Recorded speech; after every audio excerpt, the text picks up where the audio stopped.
Welcome to the Salt Strong Podcast, disrupting fishing entertainment as you know it. Prepare to laugh. Prepare to get to know fishing legends in a whole new and unfiltered way. And on occasion, you might even learn a thing or two about fishing. Here's your host, Joe Simons. Like diamonds. Money.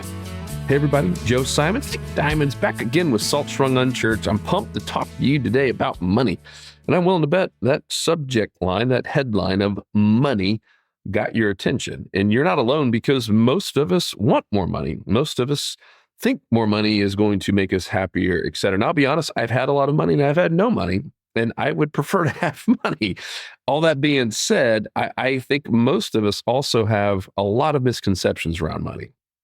For instance, have you ever heard this? Money needs you and your ideas and your action way more than you need money, right? So think about that. Money needs you and your ideas and your action around those ideas way more than you need money. And I'll talk about that in a little bit. If you don't know my backstory, I have had a lot of money and I've had no money. And I'll be honest, I would rather have more money than no money after living through both of those scenarios. But what was interesting, all through my teenage years and going to college at Georgia Tech, I had this dream that I want to be rich and my life's going to look like this, and I have a big house and multiple cars, and my life's going to be so happy. And what was sad is I actually accomplished that. In my late 20s, I was making hundreds of thousands of dollars a year. I went from making $30,000 to over $300,000 in a really short amount of time, and all things considered, meaning most people don't do that from 23 to 28 years old. So I just skyrocketed, and I didn't have a wife, I didn't have kids, I didn't have a dog, I didn't have anything except I got my big 5-bedroom house on a golf course and had multiple cars, and it was 3-story house with this big basement, and it had parties all the time.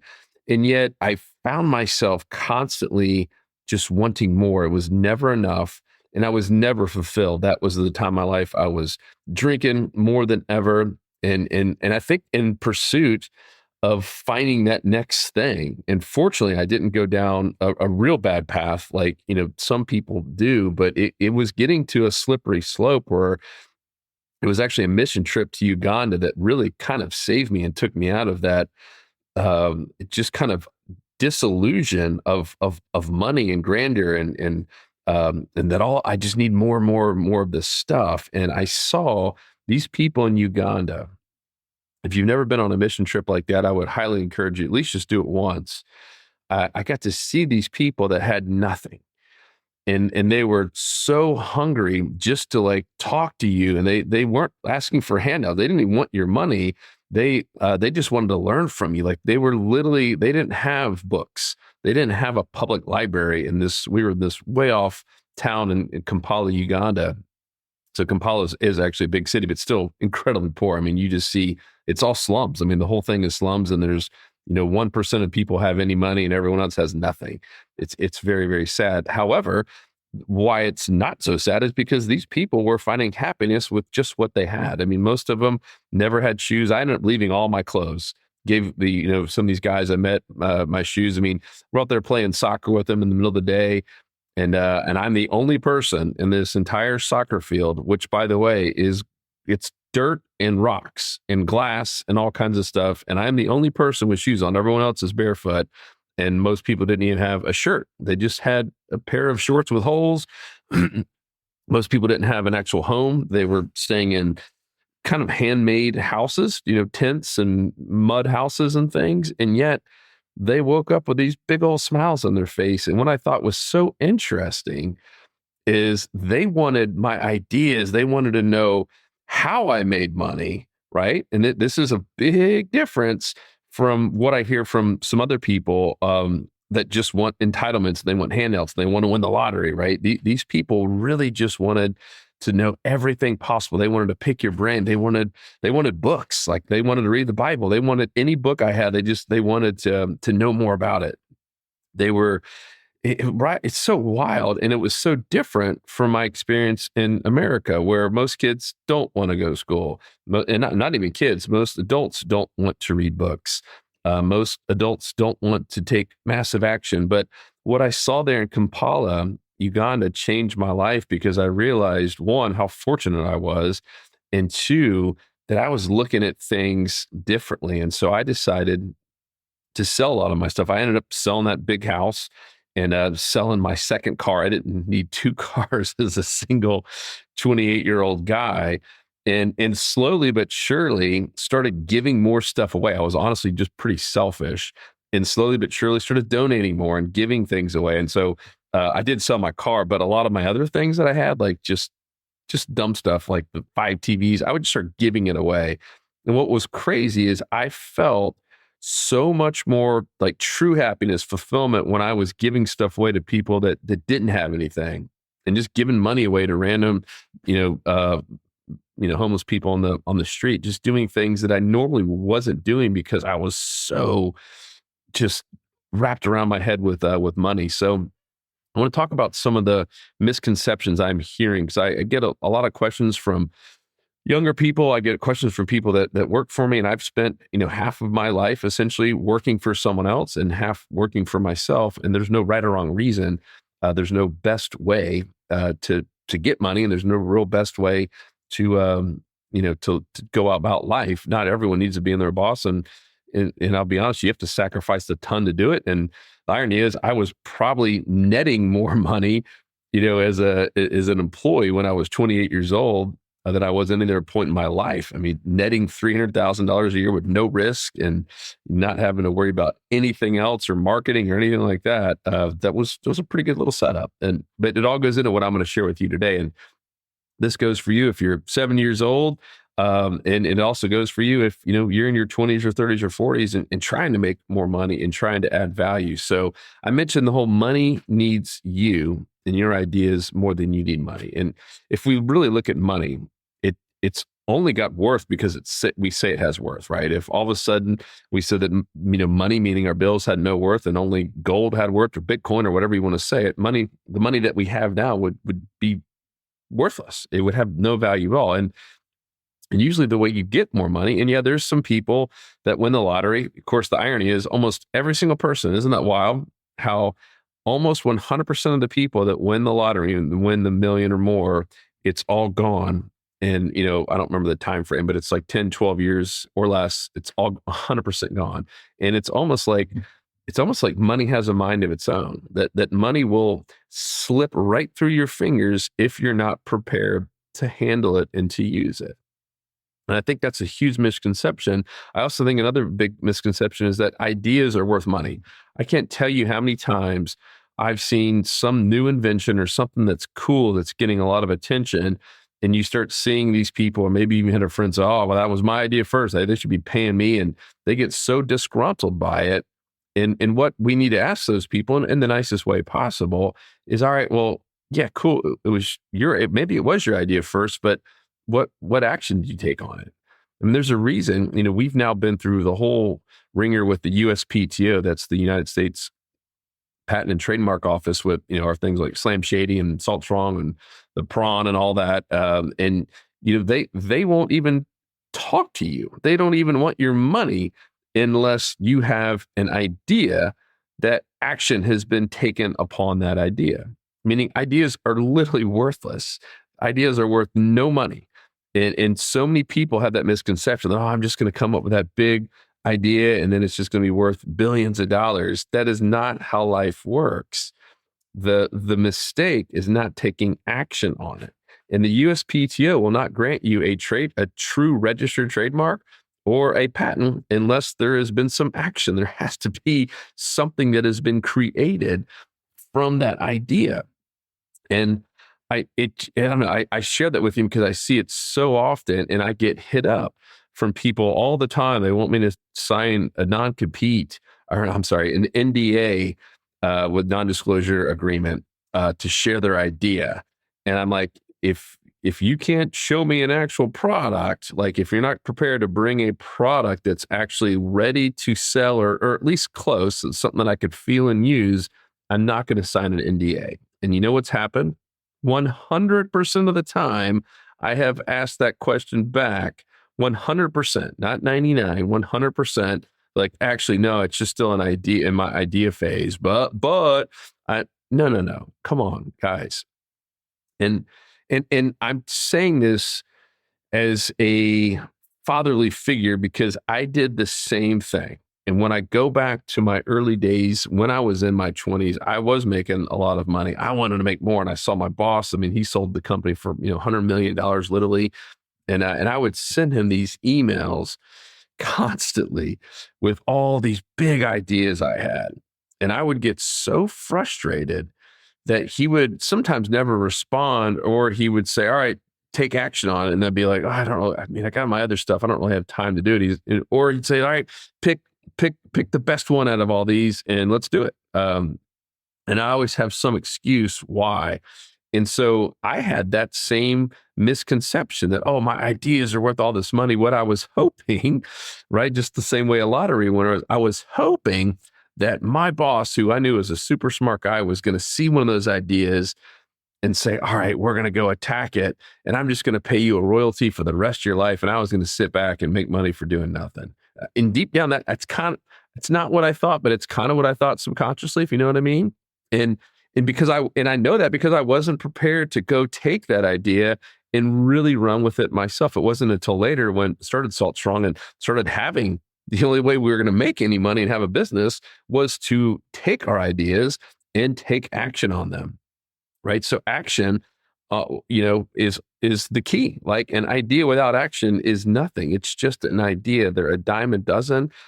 Steve Jobs has said that, Zuckerberg, all these people who we could all say, Facebook was my idea first, or heck, MySpace could claim that, right?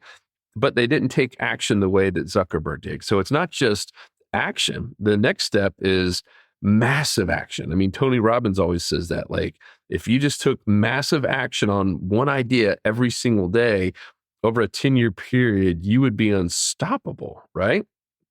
So ideas are awesome. Keep coming up with them. Like I said, money needs those ideas, but I followed up by it also needs action behind it. That is how you get wealthy, and that is how you have the money to, once again, money's not going to make you happy, but I believe it can get you closer, right? In terms of fulfillment, because I found most of my fulfillment by having enough where I knew I was good and then giving stuff away, helping other people. To me, everyone's different, but to me, that gave me so much more fulfillment than just collecting stuff and having money just to have money. Because if you do that, there will never be enough money. And that's how so many people that do have money end up being miserable. The other one is just the whole entitlement to money. And I've seen this in the corporate world. I've seen it as a business owner. And I'm not picking on our employees. I don't let employees who have this kind of mindset stick around very long. So they're all, the ones that had this problem are gone. So if you're one of our Salt Strong employees and listen to this, I'm not talking about you. I'm talking about some past people, but it was this entitlement to money just for showing up. And that can last for a while, right? Let's be honest. There are many exceptions in different companies, especially big companies, where you can kind of hide for a while. And yeah, you kind of get entitled just for kind of showing up and doing the bare minimum.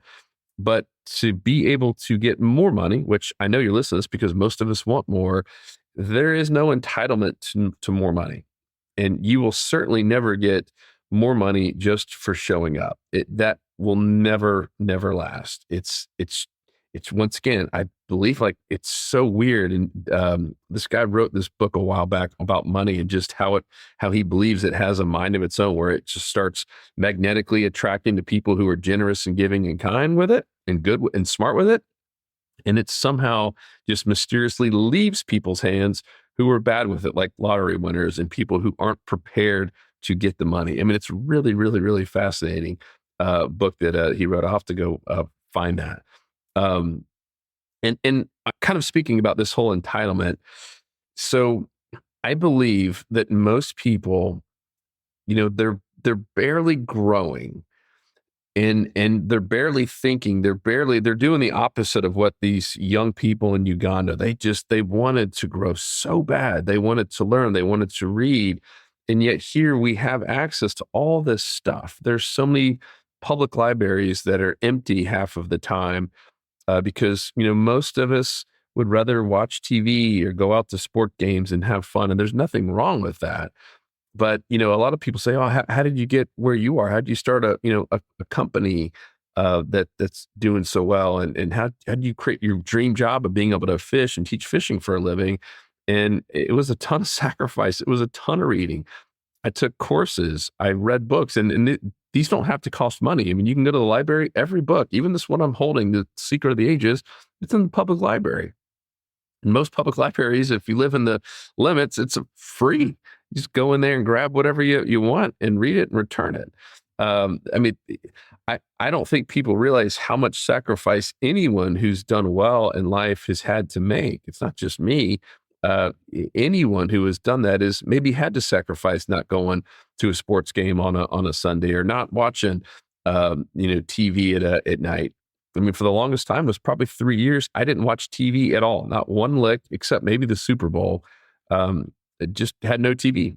Just got rid of it and said, I'm just going to, in that time that I would be on the TV or on Facebook or whatever, I am literally just going to read and study and try to become an expert at doing what I'm doing today. I knew I wanted to do something online. I knew I wanted to be fishing, and I just kept studying and reading and reading and reading. So much of it is just changing the mindset and getting away from that entitlement that, I'll keep doing better every year if I just keep showing up and just going through the motions. No, once again, most people are not growing. And I'm talking about growth like I did when I was in my 20s. That was a similar deal. I worked every Saturday. I didn't have to. So when everyone else was out doing fun stuff for about a year, I didn't do it forever, but for almost a year, I went in on Saturdays just for a couple hours. But do you know what happens? Think about this. How many Saturdays are there in a year? Let's just say 50, right? There's actually 52, but let's just say there's just around 50 with, a couple major holidays. You're not going to go on Saturdays, but almost every one of those, I would go in and work 3-4 hours, and I would make some calls. I'd get caught up. I'd start planning kind of my next strategy and an attack, right? So let's just say it was 4 hours, and let's just say I only did it for 40 weeks, right? That's 160 extra hours. It's 160 like extra reps, 160 extra hours of momentum I got in. And all of these other guys, it was mostly guys on the sales team, they were just scratching their head like, how is Joe beating us? Because I really wasn't that much better than any of those guys. There's a couple that were certainly way better than me. I was good. I was certainly never the best, but I was beating all of them consistently. And they kept wondering why. And it was just putting in the small reps. The same reason that you see some of these NFL players, some of them, they have a natural gift. Same with NBA, but a lot of them, the true achievers that just keep winning and consistently, they're putting in so much time. There's not an entitlement there that, just because I got to this level, I'm going to keep making all this money and keep getting better. No, that it's so much time goes into it. And there's a guy, Dan Kennedy, just to give you an example. So he was a business consultant and copywriter, and he saw this need in the dentist and the chiropractic space. And he is neither a dentist or a chiropractor. He knew nothing about either of those, but he saw an opportunity to consult for them. And so he says, I am going to go be an expert at both of these things.